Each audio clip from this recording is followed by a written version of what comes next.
Bonjour à tous et à toutes, shalom shalom. Je voudrais continuer, n'est-ce pas, notre enseignement concernant l'ancienne plante et la nouvelle plante. Vous voyez, lorsque nous commençons à marcher avec Dieu, souvent parce que nous avons le Saint-Esprit ou parce que nous avons l'habitude de prier ou parce que nous avons pris l'habitude de jeûner et de méditer la parole de Dieu, nous nous disons qu'il est impossible pour un démon, il est impossible pour Satan de nous approcher. Mais je voudrais parler à quelqu'un, parler à un chrétien, parler à une chrétienne, en vous faisant comprendre par le Saint-Esprit qu'il n'en est rien et que cette manière de penser est erronée. Nous allons aller dans le livre de Luc. D'accord? Luc 4. La Bible nous dit ici que Jésus, rempli du Saint-Esprit, revint du Jourdain et il fut conduit par l'Esprit dans le désert, où il fut tenté par le diable pendant 40 jours. Il ne mangea rien durant ces jours-là, et après qu'ils furent écoulés, il eut faim.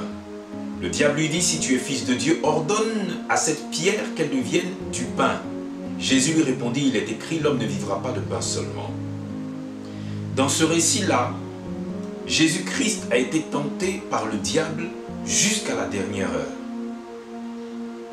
La Bible dit, au verset 13 de Luc 4, « Après l'avoir tenté de toutes ses manières, le diable s'éloigna de lui jusqu'à un moment favorable. » Jusqu'à quoi? Un moment favorable. Alors, regardez au début de ce récit, la parole de Dieu nous dit, Jésus rempli du Saint-Esprit revint du Jourdain, il fut conduit par l'Esprit dans le désert. Donc le maître des prophètes, le Messie, le roi des rois, le Seigneur des seigneurs, était rempli du Saint-Esprit et il a fait quoi? Il fut conduit par le Saint-Esprit dans le désert. La Bible dit que Satan s'est attaqué à lui. Et la Bible dit à un moment donné, après l'avoir tenté de toutes ses manières, le diable s'éloigna de lui jusqu'à un moment favorable. Donc vous comprenez tout de suite que vous pouvez être rempli du Saint-Esprit, vous pouvez prier tous les jours, vous pouvez jeûner tous les jours, vous pouvez adorer, louer, méditer tous les jours, mais Satan s'approchera toujours de vous pour faire ce qu'il a à faire, pour vous faire chuter, pour vous faire tomber et pour vous faire chasser de la face de Dieu. Alors, où est l'importance de cet événement biblique vis-à-vis du thème que nous abordons qui est l'ancienne plante et la nouvelle plante? Écoutez, Jésus-Christ de Nazareth marche avec des hommes de Dieu. Et pendant qu'il marche avec des hommes de Dieu, il se trouve que l'un de ces hommes de Dieu-là était dans le monde quelqu'un qui aimait l'argent. Et comme il aimait l'argent, cet homme de Dieu qui marchait avec les 12 disciples de Christ s'est offusqué parce que Christ distribuait l'argent, il distribuait de la nourriture, il distribuait à manger, il distribuait du pain, il distribuait du poisson. Si quelqu'un n'avait pas d'argent, l'argent que les gens donnaient à Christ pour son ministère, Christ demandait à ses disciples de le redistribuer. Judas n'aimait pas ça. Et un jour, il s'en est plaint. Mais puisque le maître ne voulait pas permettre à Judas d'avoir accès à toute cette somme d'argent, Judas n'avait pas accès à toutes ces grosses sommes qui traversaient le ministère de Jésus. Judas en colère est parti vendre Jésus-Christ. Nous connaissons la fin de l'histoire. Judas est mort et il est mort d'une mauvaise et vilaine manière. Où je veux en venir?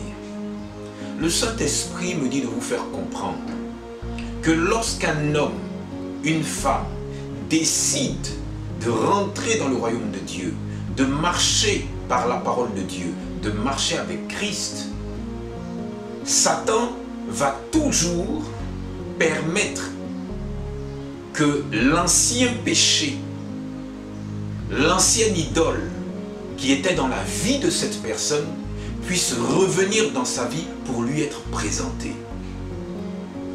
Le Saint-Esprit nous parle de l'ancienne plante et de la nouvelle plante. Et dans le rêve que j'ai fait, dans la vision, il y avait certes une plante verte, et du coup, dans la terre noire où il y avait planté les racines de cette plante, le sol a commencé à se mouvoir. Et quand le sol a commencé à se mouvoir, j'ai eu peur. La plante verte a été déracinée et il y a une plante blanche très belle qui est sortie à sa place, et c'était une fleur de lumière, un petit arbuste de lumière. Mais dans cette vision, Dieu nous fait comprendre que c'est vrai, nous pouvons avoir accès à Dieu, et aujourd'hui avec la grâce qui est Christ, avec la grâce de Dieu qui est Christ, nous avons accès au royaume de Dieu, accès aux dons spirituels, accès au baptême d'eau, accès au baptême dans le Saint-Esprit. Mais dès que Dieu nous greffe à l'arbre de vie et que la sève de l'arbre de vie entre en nous, nous devenons aussi des arbres verts, c'est-à-dire des arbres qui ont la beauté de Dieu, des arbres qui sont bien nourris par la terre de Dieu, par la terre qui est Christ, par la parole de Dieu et arrosés par l'eau qui émane du trône de Dieu. Jésus-Christ dit à la Samaritaine, si tu savais qui j'étais, tu m'aurais demandé à boire et tu n'aurais plus jamais soif. Cette eau surnaturelle qui est dans le corps de Jésus-Christ, lorsque vous la recevez, elle coupe la soif de tout ce qui était ténèbres. Cette source d'eau vive va couper la soif de tout ce qui était péché. Mais il faut être greffé à la terre. Il faut être greffé à la terre de Dieu. Il faut être greffé à la terre qu'est Christ. Il faut être arrosé par la source d'eau vive qu'est Christ. C'est profond, c'est prophétique. Mais il y a quelque chose qui se passe. Une fois que vous êtes greffé à la terre qu'est Jésus-Christ de Nazareth, une fois que vous êtes greffé à la parole de Dieu, la terre qui est la parole de Dieu, une fois que vous êtes arrosé par la source d'eau vive qui émane de Christ, il faut à un moment donné que l'arbre vert que vous êtes devenu, parce que vous êtes bien nourri, votre âme est bien nourrie par l'Esprit de Dieu, le Saint-Esprit, votre esprit est bien nourri, votre corps devient vert, capable maintenant de donner du fruit, de bons fruits, de beaux fruits. Mais, il y a un mais, vous devez passer à une seconde étape qui est l'étape de déraciner l'arbre vert et de le laisser être déraciné par Dieu, de laisser cet arbre que vous êtes être déraciné par le Saint-Esprit, afin que de cet arbre vert puisse renaître un arbre de lumière. C'est toujours vous, mais votre corps a changé, votre âme a changé, votre esprit a changé. De l'arbre vert qui était greffé à la sève de l'arbre de vie, vous devenez un arbre de lumière, avec un corps lumineux, avec un corps blanc. Et vous laissez tomber, pour arriver à ce stade-là, il faut faire table rase de son passé, laisser tomber tout ce que vous faisiez lorsque vous étiez l'ancienne plante. Parce qu'au départ, vous êtes une plante de ténèbres, vous êtes une plante pécheresse, vous êtes une plante sale. Mais à un moment donné, le Saint-Esprit va vous conduire à devenir une plante verte. Mais malgré le fait que vous êtes une plante verte, vous avez toujours la mentalité de votre vie d'avant. Vous avez toujours le manteau de votre vie d'avant. À l'intérieur, il se peut que ce soit encore les désirs d'avant. Et lorsque le Saint-Esprit, vous allez le laisser se manifester en vous, il va déraciner l'arbre vert Et vous allez voir quelque chose de nouveau qui va naître. Une nouvelle naissance, une nouvelle plante. Une plante glorieuse, une plante puissante, une plante sainte, une plante redoutable, une plante de sagesse, une plante d'intelligence, une plante à la ressemblance de Dieu, une plante à l'image de Dieu. La Bible dit, au commencement était la parole était avec Dieu, la parole était la véritable lumière. Elle était dans le monde, elle est la lumière du monde. Le Saint-Esprit dit dans le livre de la Genèse, faisons l'homme à notre image et à notre ressemblance. Dieu dit, faisons l'homme à notre image et à notre ressemblance. Et Dieu ressemble à du feu. Dieu est un être de feu. Dieu est un être de lumière. Dieu est le feu suprême. Le feu qui consume toutes choses, même la pierre la plus épaisse et la plus dure. Le Saint-Esprit était entré dans Christ. Et quand Christ est parti dans le désert, il s'était laissé conduire par le Saint-Esprit et il partait à une nouvelle transformation. Dès qu'il était dans le désert, Satan lui a présenté tous les péchés qu'il peut présenter à un homme, tous les péchés qu'il peut présenter à une femme. Si tu es chrétien, si tu es chrétienne, fais attention. Lorsque tu vas commencer ta métamorphose de la plante verte à la plante lumineuse, Satan va te ramener le péché de masturbation. Satan va ramener à ton entendement le péché du mensonge. Satan va ramener à ton entendement le péché de la fornication. Tu étais dans la prostitution, tu étais dans le lesbianisme, tu étais dans l'homosexualité, tu étais dans l'alcool, dans la drogue. Satan ne va pas te présenter quelque chose d'étranger à ta vie. Il va te présenter quelque chose que tu faisais quand tu étais l'ancienne plante. Tu chantais la pornographie. Tu chantais pour inciter les gens au mal. Tu chantais pour inciter à la débauche. Dans ta transformation, Dieu va faire en sorte que tu chantes les louanges de Dieu, que tu chantes pour rebâtir, que tu chantes pour reconstruire, que tu chantes pour adorer, pour louer, que tu chantes pour rendre grâce à l'Éternel, que tu chantes pour sauver des vies, que tu chantes pour conseiller, que tu chantes pour apporter le message de l'Évangile. Dieu va te transformer, mais tu dois faire attention. Il y a quelqu'un qui est prêt à te faire redevenir l'ancienne plante que tu étais. Regardez, quelque chose s'est passé. La Bible nous dit ici que Jésus-Christ fut tenté par le diable pendant 40 jours. 40 jours, ce n'est pas 5 minutes. Et 40 jours dans les ténèbres, 40 jours dans la tentation, c'est infernal. La Bible dit, il ne mangea rien durant ces jours-là. Et après qu'il fut écoulé, il eut faim. Je veux dire quelque chose aux chrétiens, aux chrétiennes.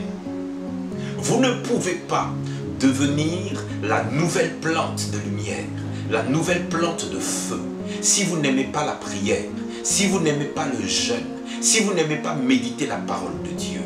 Écoutez, combien êtes-vous? Vous ne priez que le dimanche. Vous ne priez, vous ne louez Dieu que le dimanche. C'est grave.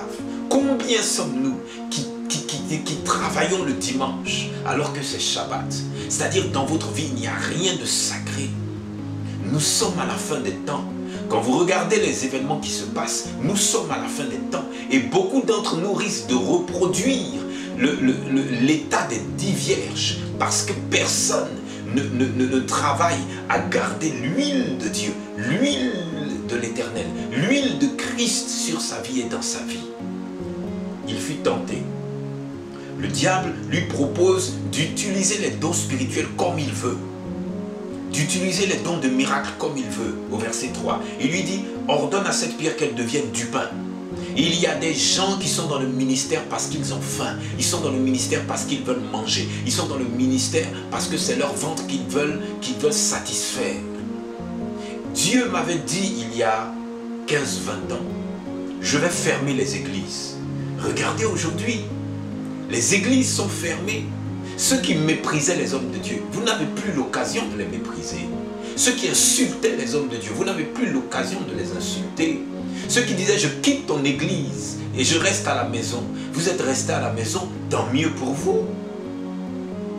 Mais nous sommes en train d'aller au pas de course vers la fin des temps.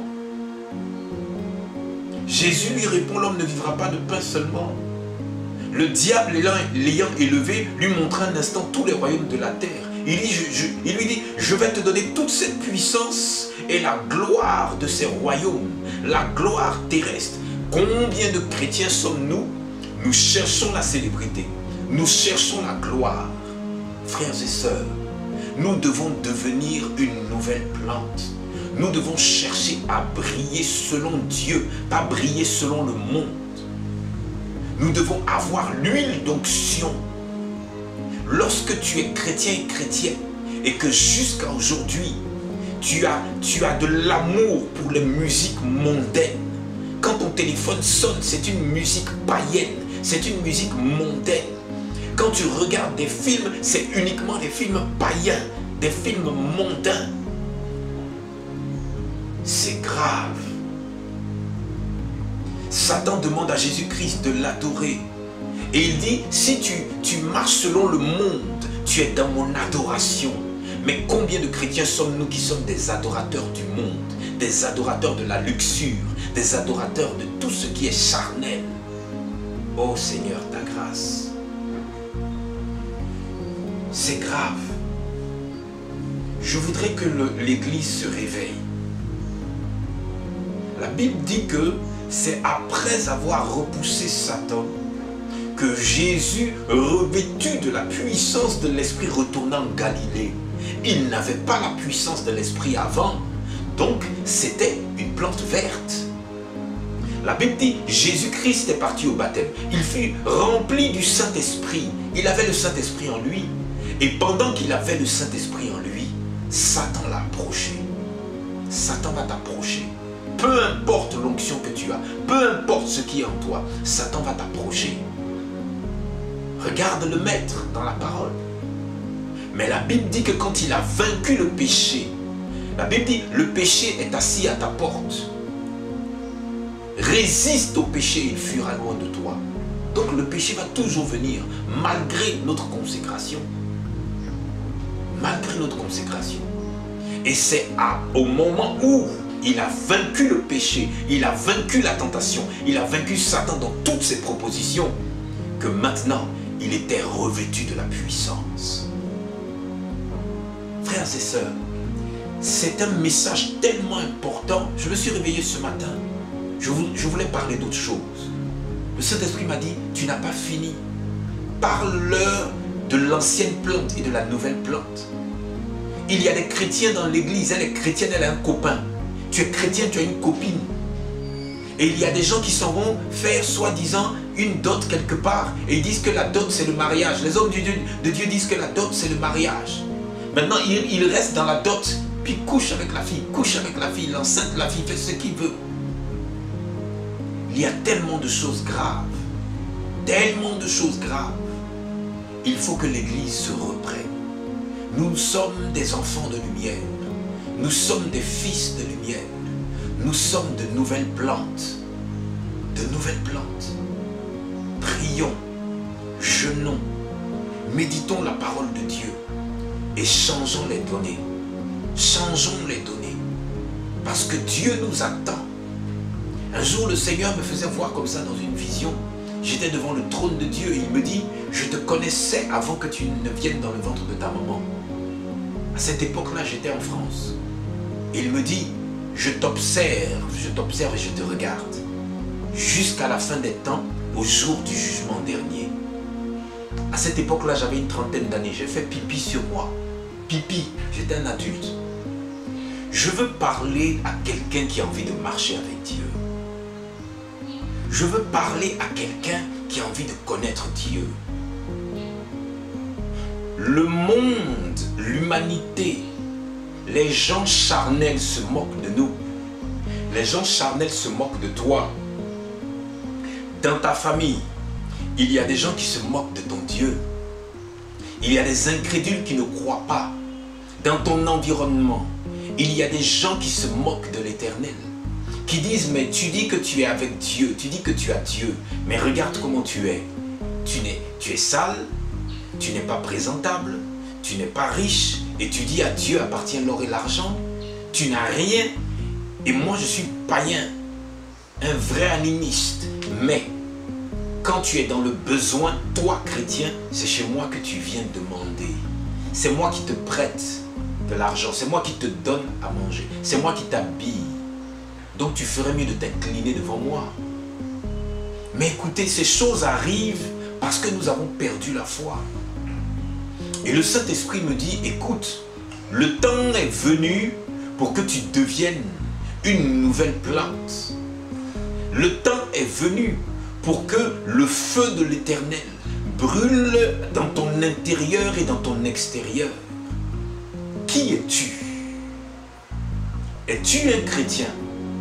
Es-tu une chrétienne? Est-ce que tu fais partie de ces chrétiens qui, après avoir laissé des choses dans le monde, entrent dans le temple de Dieu, goûtent à l'onction, goûtent à la grâce de Dieu, goûtent à la parole de Dieu, et après avoir goûté à l'onction, ils retournent dans les saletés du monde. Il y a des gens qui souffrent dans leur vie. Il y a des gens qui ont souffert dans leur vie. Il y a des gens qui ont gémi, qui ont pleuré. Et au moment où Dieu s'apprêtait à leur permettre de devenir une nouvelle plante, au moment où Dieu s'apprêtait à les élever dans le sacerdoce royal, à les élever dans le temple sacré, ils sont retournés dans le caca. Oh Seigneur Jésus, ta grâce. Oui, je veux présenter, je veux prononcer ce genre de mots. Parce qu'il y a tellement de tabous que les humains n'arrivent pas à comprendre Dieu. Tu es sorti du caca. Tu es sorti de la saleté.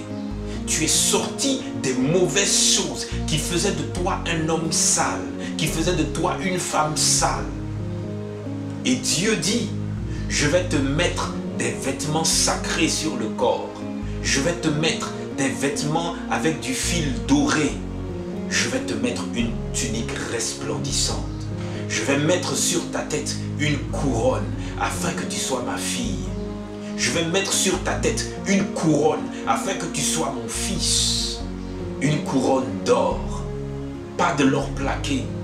Pas une couronne d'argent. Mais une couronne d'or.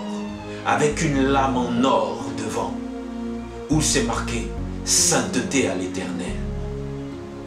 Au moment où Dieu s'apprête, après des années de consécration, de marche avec Dieu, à mettre le manteau sur tes épaules, Satan te fait une proposition. Et avec cette proposition, tu détruis la vie que Dieu avait prévue pour toi. Frère, sœur, le temps est venu de se repentir. Si un jour Dieu me dit que je t'observe pour voir comment tu vas faire le ministère, je t'observe pour voir comment tu vas marcher dans la parole de Dieu, je t'observe pour voir comment tu vas marcher selon mes ordonnances. Si Dieu me dit ça, il me dit, et j'attendrai pour te juger à la fin. J'attendrai le jour du jugement pour voir ce que tu mérites. Ça veut dire que tout dépend de moi. Ça veut dire que devenir une nouvelle plante ne dépend pas de Dieu, ça dépend de toi. Ça dépend de toi. Veux-tu devenir une plante verte? Veux-tu ensuite être transformé, atteindre un autre niveau, une autre dimension, une autre onction? Veux-tu devenir à l'image de Dieu? Veux-tu être un être de gloire semblable à l'Éternel, à la ressemblance du Dieu de gloire et de feu? Le temps est venu d'aller en eau profonde. Mes très chers enfants, ceux qui me connaissent de près, ceux qui me connaissent de loin, le temps est venu d'aller en eau profonde, en eau profonde, en eau profonde. Il va falloir qu'on prie, il va falloir qu'on jeûne, il va falloir qu'on médite, Le temps n'est plus. Lorsque les hommes de Dieu, nous nous sommes levés pour dire, il y aura un temps où les églises de maison vont revenir. Les gens se moquaient de nous. Vous croyez que vous allez toujours aller dans les méga-churches? Vous croyez que vous allez toujours aller dans les églises parce que c'est beau, parce que c'est joli, parce que l'homme de Dieu parle bien, parce que, à un moment donné, c'est fini. Le monde est une boucle et la boucle tourne et elle revient. Au temps des apôtres, ils ont vécu les mêmes choses que nous. L'oppression arrive, la dictature mondiale arrive, le nouvel ordre mondial se prépare. C'est bientôt terminé. Ça va être les églises de maison. Et ça va chauffer. Trop de gens pensent que en restant à la maison, je vais m'en sortir sans l'homme de Dieu. Tu te mentais hier, tu te mens aujourd'hui et tu te mens demain. Tu t'es toujours menti. Pour vivre la marche avec Dieu sans quelqu'un pour te prendre la main et te conduire, sans quelqu'un pour t'aider, sans quelqu'un pour te guider, il faut que tu atteignes la dimension de la nouvelle plante. Il faut que tu atteignes une dimension spirituelle très très élevée. Combien d'hommes de Dieu apprennent aux chrétiens, aux chrétiennes, dans les églises, à devenir des êtres de gloire, des êtres de puissance. On passe le temps à prêcher les encouragements. On passe le temps à prêcher de devenir riche. On passe le temps à prêcher l'évangile de ne te décourage pas, Dieu est avec toi. Mais on n'apprend à personne comment devenir une nouvelle plante. Revoyons notre vie chrétienne. Revoyons notre marche avec Dieu. Toi qui m'écoutes, qui n'arrives même plus à te lever à 5 heures du matin. Même quand ton réveil sonne, quand ton portable sonne, c'est toi-même qui as mis le réveil. Tu n'arrives plus à te lever. Tu coupes la sonnerie, tu dors. Toi qui n'arrives plus à prier à 17 heures. Toi qui n'arrives plus à prier à minuit, à 1 heure du matin, à 3 heures du matin. Toi qui, depuis qu'on est en confinement, tu n'arrives plus à ouvrir la Bible, à lire. Toi qui viens dimanche uniquement pour que l'homme de Dieu parle. Et il parle, tu t'en fous, ça rentre d'une oreille, ça sort de l'autre. C'est terminé. C'est terminé. Satan va s'attaquer d'une manière incroyable à l'église. Satan va s'attaquer d'une manière incroyable aux hommes de Dieu, aux femmes de Dieu, aux chrétiens et aux chrétiennes. Si tu n'as pas l'huile d'onction, tu es foutu. Jésus-Christ était rempli du Saint-Esprit. Si tu n'es pas rempli du Saint-Esprit, tu es foutu. C'est parce qu'il était rempli du Saint-Esprit que, conduit dans le désert, il a pu vaincre Satan. Si tu n'as pas ça, si tu n'as pas l'onction de Dieu, c'est terminé. Frère, que le Seigneur ait pitié de nous. Revoyons-nous et commençons à nous inscrire dans le sacerdoce royal, dans le sacerdoce de gloire. Ça fait longtemps que tu es appelé à servir Dieu. Les hommes de Dieu ont parlé, tu t'en fous, il n'y a pas de problème. Au moment où il va s'agir de rentrer dans le royaume de Dieu, comme les 10 vierges, Dieu va te dire de rester dehors.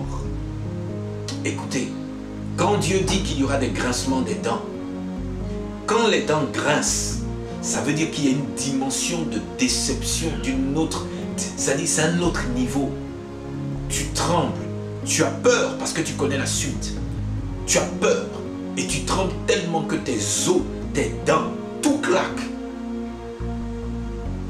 Tu as des regrets mais tu sais que c'est trop tard. Tu as des regrets mais tu sais que c'est terminé.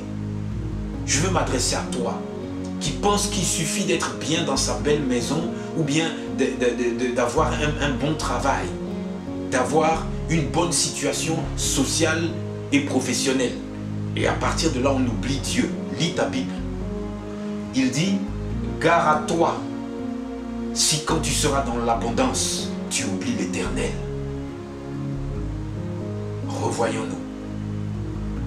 Prions le Seigneur.